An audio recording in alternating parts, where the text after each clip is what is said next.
बारिश की हल्की बूंदें खिड़की पर दस्तक दे रही थीं। 28 वर्षीय नंदिनी अपने नए घर की बालकनी में खड़ी दूर आसमान को देख रही थी।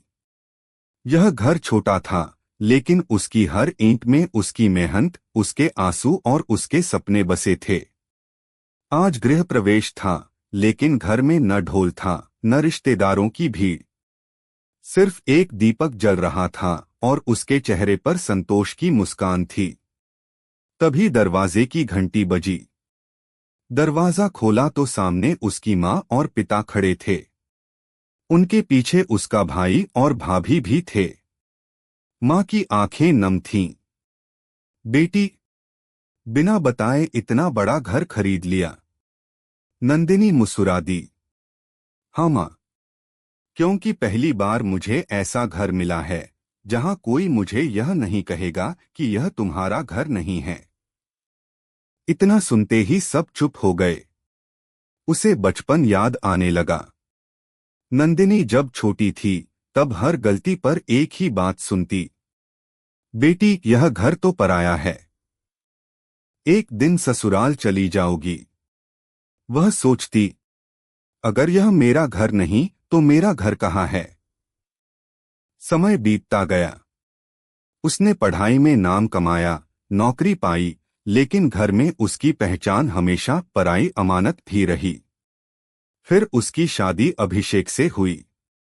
विदाई के समय माँ ने कहा, अब वही तुम्हारा असली घर है।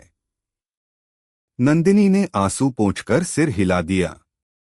लेकिन ससुराल पहुंचते ही पहली सुबह उसकी सास बोली, यह तुम्हारा मायका नहीं है, यहाँ हमारे नियम चलेंगे।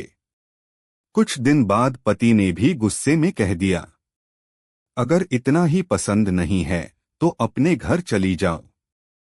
नंदिनी के मन में सवाल उठा, कौन सा घर? मायका कहता था, यह तुम्हारा घर नहीं। ससुराल कहता था, यह भी तुम्हारा घर नहीं। तो आखिर उसका अपना घर कहाँ था? उस रात उसने एक फैसला लिया। वह किसी से लड़ाई नहीं करेगी, लेकिन अब अपनी पहचान खुद बनाएगी। वह दिन रात मेहनत करने लगी। ऑफिस के बाद फ्रीलांस काम, छुट्टियों में अतिरिक्त प्रोजेक्ट, हर महीने थोड़ी थोड़ी बचत। 3 साल तक उसने अपने हर शौक का त्याग किया।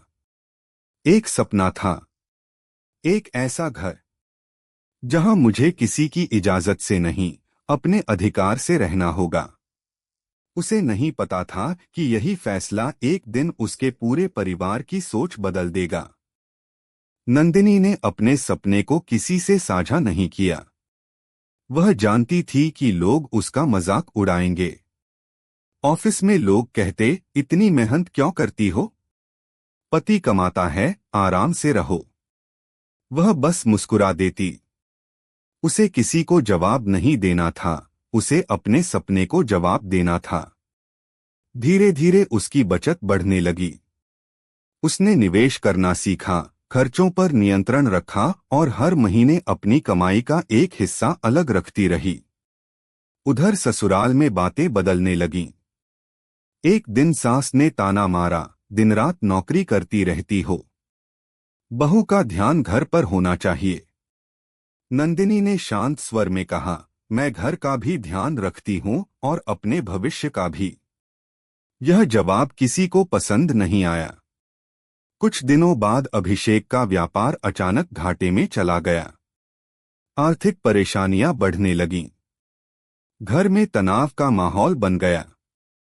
एक शाम अभिषेक ने कहा, अगर तुम्हारे पास कुछ बचत हो तो दे दो, बाद में लौटा दूंगा।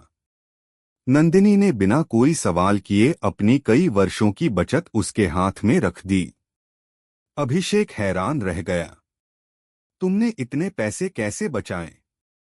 नंदिनी ने मुस्कुराकर कहा, हर उस दिन से जब लोगों ने कहा था कि मेरा अपना कोई घर नहीं है।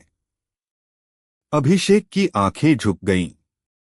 लेकिन किस्मत की परीक्षा अभी खत्म नहीं हुई थी।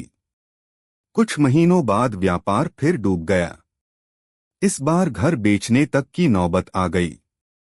रिश्तेदार जो कभी अपने होने का दावा करते थे, एक एक करके दूर होने लगे। इसी बीच नंदिनी को एक बिल्डर का फोन आया। मैडम, जिस फ्लैट की बुकिंग आपने 3 साल पहले की थी, उसका पोजीशन तैयार है। यह बात सुनकर अभिषेक चौंक गया। तुमने फ्लैट भी बुक कर रखा था? नंदिनी ने पहली बार पूरे आत्मविश्वास से कहा।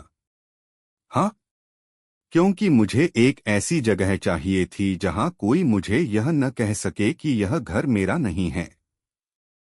उसकी बात सुनकर पूरे घर में सन्नाटा छा गया। अब पहली बार सबको एहसास होने लगा कि नंदिनी ने केवल पैसे नहीं बचाए थे, उसने अपना सम्मान भी बचाकर रखा था। लेकिन जब पूरे परिवार को उस नए घर के बारे में पता चला, तब एक ऐसी मांग सामने आई जिसने नंदिनी की सबसे बड़ी परीक्षा ले ली। नए घर की खबर पूरे परिवार में फैल गई। जो रिश्तेदार कभी नंदिनी के फैसलों का मजाक उड़ाते थे, वही अब उसकी तारीफ करने लगे। गृह प्रवेश से एक दिन पहले सास ने कहा, बहू, अब यह घर पूरे परिवार का है, हम सब वहीं रहेंगे। नंदिनी ने सम्मान से उत्तर दिया, मां जी, यह घर आप सबके लिए हमेशा खुला रहेगा, लेकिन इसकी पहचान नहीं बदलेगी। यह घर मैंने अपनी मेहनत से बनाया है। यह सुनकर कुछ रिश्तेदार फुसफुसाने लगे, देखो, घर मिलते ही बदल गई। नंदिनी चुप रही। उसे पता था कि हर सही निर्णय शुरुआत में गलत समझा जाता है। उसी शाम उसके मायके से भी फोन आया। भाई बोला, दीदी, पापा चाहते हैं कि घर तुम्हारे नाम है, तो उसका एक हिस्सा मेरे नाम भी कर दो। आखिर हम भाई बहन हैं। नंदिनी कुछ पल शांत रही, फिर बोली, भैया, जब मैं छोटी थी तब मुझे हमेशा कहा गया कि यह घर मेरा नहीं है। शादी के बाद कहा गया कि वहां भी मेरा घर नहीं। आज जब मैंने अपना घर बनाया है, तो पहली बार सबको उसमें हिस्सा याद आ रहा है। फोन के दूसरी ओर सन्नाटा छा गया। अगले दिन गृह प्रवेश हुआ। नंदिनी ने सबसे पहले घर के मुख्य द्वार पर एक छोटी सी नेमप्लेट लगाई। उस पर लिखा था, यह घर किसी रिश्ते की देन नहीं, एक स्त्री के आत्मसम्मान की पहचान है। यह पढ़कर उसकी मां की आंखों से आंसू बह निकले। उन्होंने नंदिनी का हाथ पकड़कर कहा, बेटी, हमसे गलती हुई। हमने हमेशा तुम्हें पराया समझा, जबकि तुम कभी पराई थी ही नहीं। नंदिनी ने मां को गले लगा लिया। उसने कहा, मां, मुझे किसी से शिकायत नहीं। बस अब आने वाली पीढ़ी की बेटियों से कभी मत कहना कि उनका अपना कोई घर नहीं। उन्हें बचपन से यह एहसास दिलाना कि जहां उनका सम्मान है, वहीं उनका घर है। उस दिन अभिषेक भी सबके सामने बोला, आज मुझे समझ आया कि घर सिर्फ दीवारों से नहीं बनता, बल्कि उस इंसान की मेहनत और आत्मसम्मान से बनता है जिसने उसे खड़ा किया है। सभी की आंखें नम थीं। नंदिनी मुस्कुरा रही थी, क्योंकि वर्षों बाद उसे अपने मन का उत्तर मिल गया था। मेरा घर, न मायका न ससुराल, सिर्फ मेरा। गृह प्रवेश को 1 वर्ष बीत चुका था।